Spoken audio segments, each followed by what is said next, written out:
Seja muito bem-vinda, seja muito bem-vindo. Eu sou o Dr. Eduardo Caldeira e vamos tornar esse o maior canal especializado em face do Brasil. Então, antes de assistir o vídeo, já se inscreve, deixa o seu like e deixe os comentários aqui. Vamos desbravar juntos a face humana.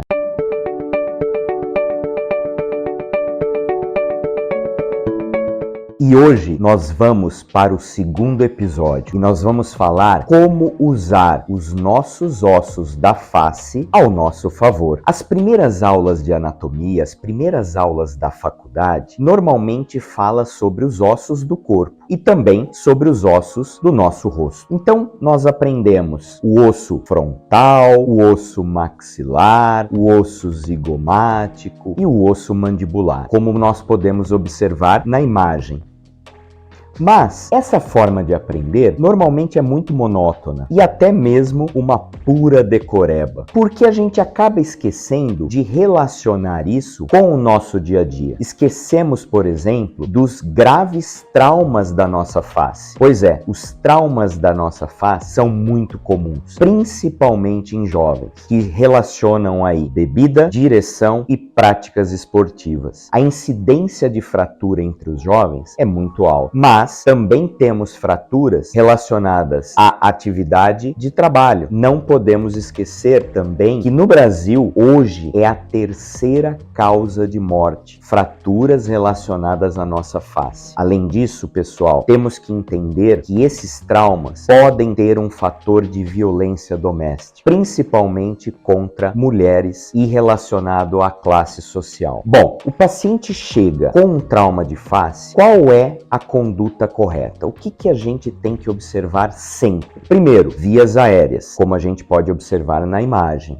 Depois, o extravasamento de sangue, ou seja, as hemorragias. E além disso, também temos que observar os sinais vitais do paciente. Sempre temos que nos atentar a isso. E por fim, também vamos observar os sinais neurológicos e principalmente a região do pescoço, se houve também alguma lesão nessa região. Um sinal muito importante que a gente não pode esquecer no paciente com trauma de face é o olho roxo. A gente observa muitos casos com olho roxo. Esse sinal é chamado sinal de Guaxinim. O que acontece? Nós temos dois problemas aí. Um menos grave. Por quê? Normalmente, traumas na região da face, na região do nosso olho, eles causam um extravasamento de sangue e esse sangue pode formar o olho roxo. Mas, em alguns casos, o olho roxo denota que essa fratura de face pode ter se aprofundado na base do meu crânio. E aí é mais grave, pois temos que prestar muita atenção, porque isso pode causar invasão da caixa craniana e do cérebro, extravasamento de líquido cerebral e também podemos ter perda da sensibilidade do paciente por lesão dos nervos. Isso pode ser temporário ou até mesmo permanente. Então, precisamos ficar sempre atentos ao famoso olho de Guaxinim, como a gente pode observar também na imagem. Agora, além dessas fraturas de base de crânio que causam o olho de Guaxinim, nós também temos que ficar atentos aos terços da face. Vamos lembrar? Eu tenho na minha face o terço superior, o médio e o inferior. E o campeão de fraturas é o terço médio, ou seja, a área mais frágil da minha face é o terço médio. E normalmente as fraturas nessa região são do tipo lineares, então nós temos que ficar muito atentos a essa região. Além disso, na nossa mandíbula nós também temos fraturas e a maior incidência acontece nessa região aqui, ó, chamada de ângulo de mandíbula. Agora, como é que a gente pode usar os nossos ossos ao nosso favor, ou seja, nos protegendo? Vamos entender um pouquinho e relembrar lá da fase enquanto estávamos no útero da nossa mãe. Desde aquela época e após o nascimento, nós usamos o nosso rosto com os músculos para mastigar, para comer, para engolir e também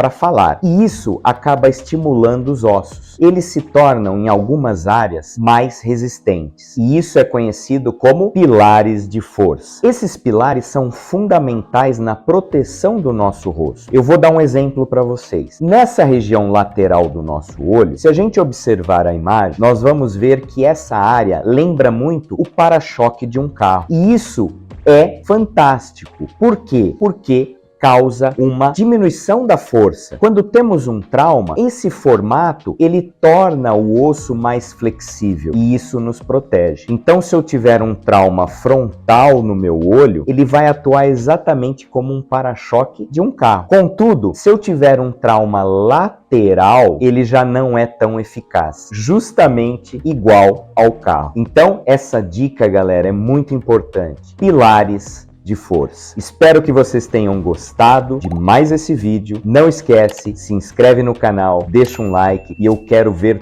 todos os comentários.